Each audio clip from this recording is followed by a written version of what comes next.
آج ہم دو ایسی حدیثوں کا ذکر کر رہے ہیں جو صرف علم نہیں بلکہ دل کی روشنی ہے۔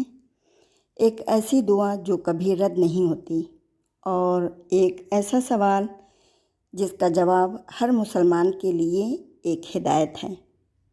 آخر وہ کون سی دعا ہے جو ہر مصیبت میں کام آتی ہے، اور کون سا عمل ہے جو سب سے افضل ہے؟ آئیے دل سے سنیں رسول اللہ صلی اللہ علیہ وسلم کا یہ انمول پیغام۔ حدیث نمبر 1، وہ دعا جو کبھی رد نہیں ہوتی۔ رسول اکرم صلی اللہ علیہ وسلم نے فرمایا، پچھلی امت کے نبی حضرت یونس علیہ السلام نے مچھلی کے پیٹ میں یہ دعا کی تھی، لا الہ الا انت سبحانک انی کنت من الظالمین۔ ترجمہ، تیرے سوا کوئی معبود نہیں، تو پاک ہے، بے شک میں ہی ظالموں میں سے ہوں۔ سورہ انبیاء۔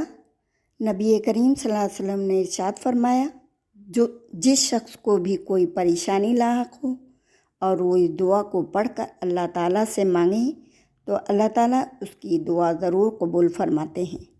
سبحان اللہ! یہ صرف الفاظ نہیں بلکہ مکمل بھروسہ ہے اللہ کی ذات پر۔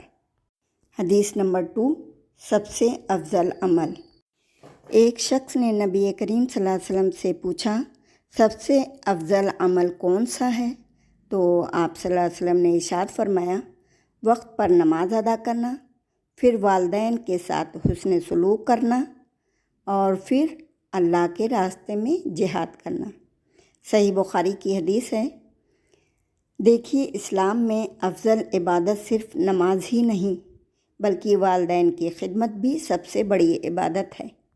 نصیحت: ان دونوں حدیثوں سے ہمیں یہ سبق ملتا ہے کہ مصیبت کے وقت صرف مانگنا نہیں بلکہ اللہ پر مکمل بھروسہ رکھنا ضروری ہے، اور عبادت کا دائرہ صرف مسجد تک نہیں بلکہ والدین کا خلوص و ادب بھی عبادت ہے۔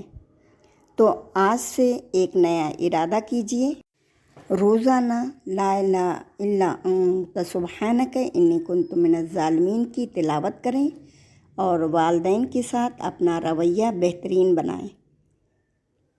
اگر آج کی بات آپ کے دل کو لگی ہو تو اس ویڈیو کو دوسروں تک ضرور پہنچائیں۔ کمنٹس میں آمین لکھنا نہ بھولیں۔